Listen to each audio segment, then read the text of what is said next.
Maqaan kee eenyu eessarraa dhuftee maaltu si oolan? Galanni waaqayyoof haa ta'u maqaan koo Roomaaniin jedhama. Kanan dhufe ganda duwwaa ja'a bakkee jaamaarraadha. Okay. Olmaa waaqayyoo na olemmoo kana dura ji'a lammaffaa gaafa 24 mucaan kun ganama sa'aatii 5tti qabame iyyuu jalqabe. Achi gara sa'aatii 8 gaafa hospitaala geessu hospitaala ilaalanii waan tokko dhiigisaa nagaadha naan jedhan. Achiiti booddee altiraasaawundii ilaalamuu qaba naan jedhan. Garaasaa qaqqabe.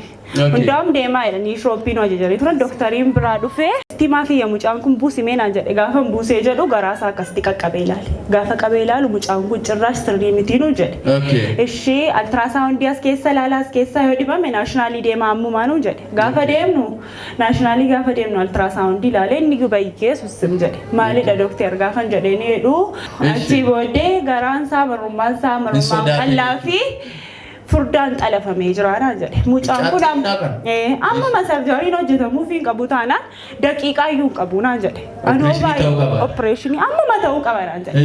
Hospitaalee isaatii dhufteenaan hospitaaluma ispeeshaalistiidhaan dhufeen jedheen achi siin dawwala doktorootatti qophaa'anii seegu naan jedhe. Bakka waanan godhu dhabe gaafa mboo namni biraas duukaan jiru naan jedhe. Amaatiin koo faadhi koo na duukaa turanii jiruun jedheeniin isaanii wal gashee isheen iyyaa jirti. Mucaan kun immoo ariifatee yoon godhamu ta'e lubbuun mucaa kana riskiina jira namni gaafa inni jedhu anoo bakka boo'ee waan tokko gochuu hin danda'u gaa.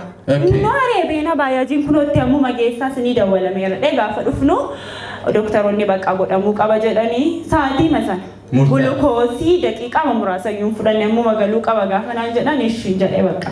Abbaan manaa koo asin turre konkolaachisaadha biyya biraa ture. Dawwalleefis maaliin jennes nuunis nu farramsiise ooyishuu qabnaa jedhe. Achiin gashanii sa'aatii 12tti gaafa galu halkan keessa amma sa'aatii 2tti mucaan hin baane opereeshinii xumurame sa'aatii 2 irratti xumurame achi gaafa ba'ee jedhu mucaa kanarra kan nuun turree fi waan tokko duwwaamini nuun marrummaanicha hiikudhanne gaafa dhannummoo turfaanjatiin saayyuu dhiisee jira naan jedhan innaa waan lama hojjetate mucaan kun kanaafuu guyyaa 3 waan tokko qammasuu hin qabu armas itti laattuu naan jedhan ishii jedhee nuunoo kutaaddoo ciibsamutti deebisanii gaachiin ciibsinee ture. Mpayyee jedhanii torbee tokko booddee hingaa jedhanii nu gashan. Achi torbee tokko booddee fuudhee manatti gale. Gaafa galee guyyaa 2 booddee malaa'uu jalqabe. Uma malaa matuma. Doomti sarjarii. Shiboo sin cirree waan isaan beeku zimmadhanii ma fuudhaa galaanuu jedhan. Isaanitti cimeera natti fakkaata. Achi fuudhee manatti galee uma malaa noo cannaqamee gaafa dhuunfaa maddoon hojjetu kilinikii geessu. Obstaalatti na eeginaan jedhe. Obstaalan deemu. Infekshinii godhateedha bakkeerraan dhaguun. Achitti booddee isheen torbee tokko ciibsan ammas qorichumaa yaalan. Torbee tokko booddee immoo dhannuma isaa kanatti woomatu yaa'u jalqabe. Achi qodaa bashitaadha naan jedhan. Uma warra raadeen.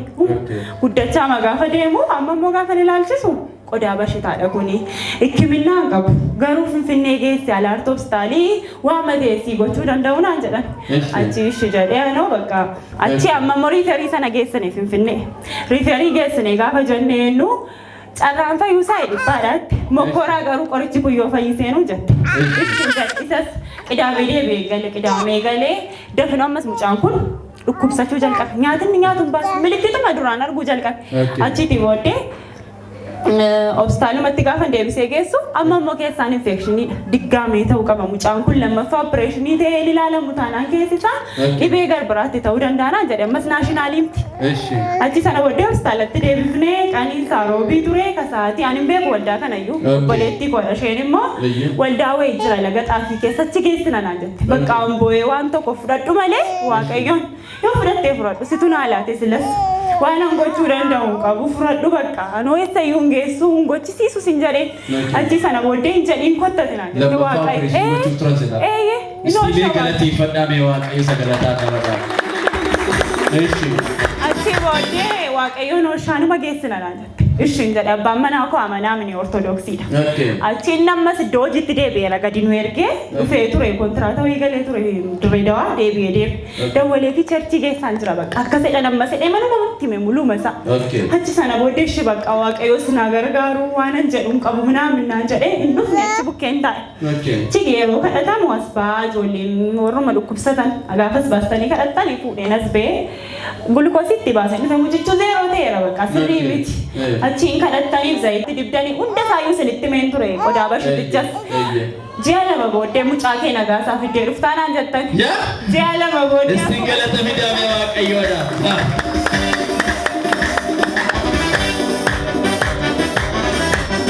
isa galataa nama dhaabuu iyya ilillee sagalee galataa Yesuus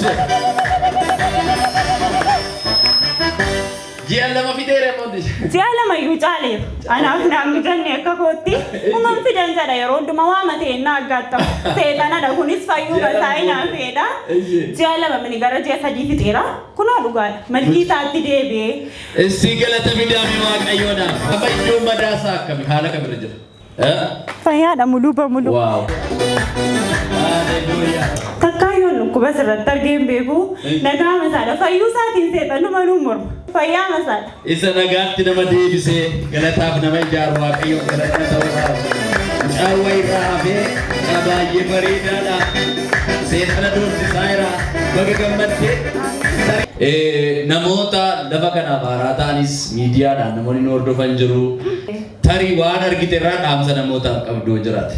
Egaa waaqayyo lafa kanatti gurguddaa eekaayiraa kan koorratti argeera waaqayyo kan inni fayyisu beeka.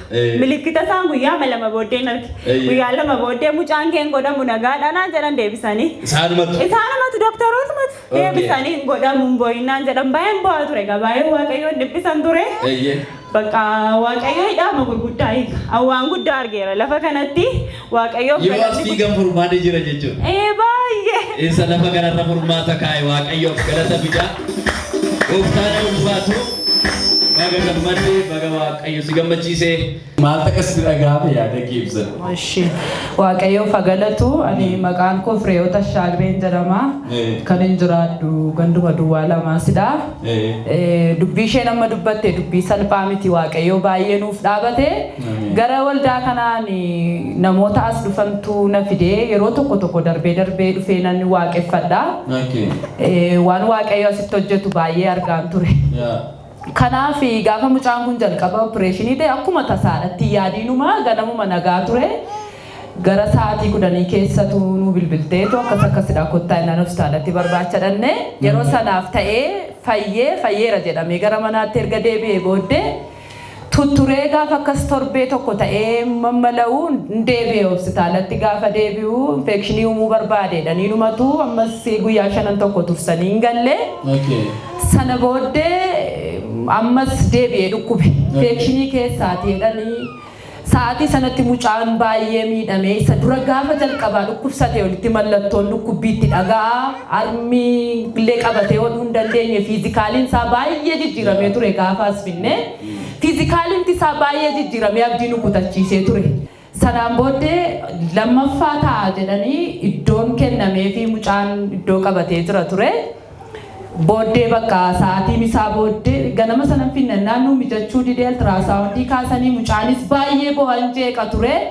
Waldaa sana geessuu qabnaan jedheen. Naana kiimonni ilaalanii ba'an jedhanii misaa booddee deebi'anii ilaalanii sasaan ba'anii as finnee sadhufnellee baattee teessee seeraan waaqeffachuu hin dandeenye baay'ee bo'aa ture.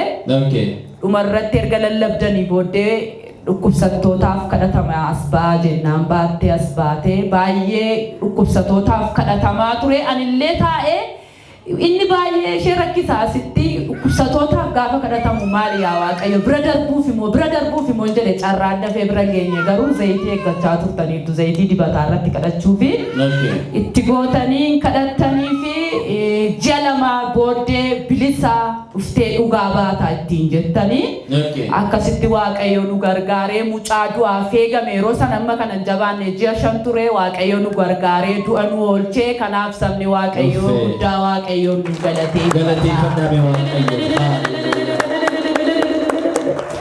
kana duwwaa miti isa guddaa isa sana isa opereeshinii caalaa tuun opereeshinii ta'in sodaan qabnu luka isaa kana gidduu luluqqa'ee daayiperiidhaa waan garaagaraadha utuu jedhamu sana ta'uu didee darbee nannasaa dugdasaa mormasaa kana jala fuulasaa baay'ee luqqisee qodaa bashitaadha jedhu ogeessonni nu garuu lamxiidha jedha wangeelli. Lamxii kana immoo kan qulqulleessu gooftaa Yesuus duwwaadha.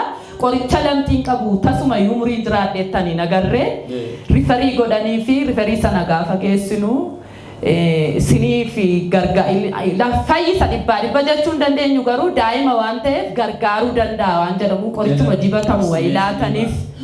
Garuu sanas gaafa sana zayitii sanatti biiftanii kadhattanii fi bilisa ba'ee ji'a lamaanirraa fayyaa guutuu ta'ee dhuftee dhugaa baata jettanii dhuguma ji'uma lammansaatti ammallee ji'a sadiif deema ji'uma lammansaatti fayyaa guutuutti deebi'ee qulqullaa'ee dhabxiin sunis irraa qulqullaa'ee gogaa dhaloota.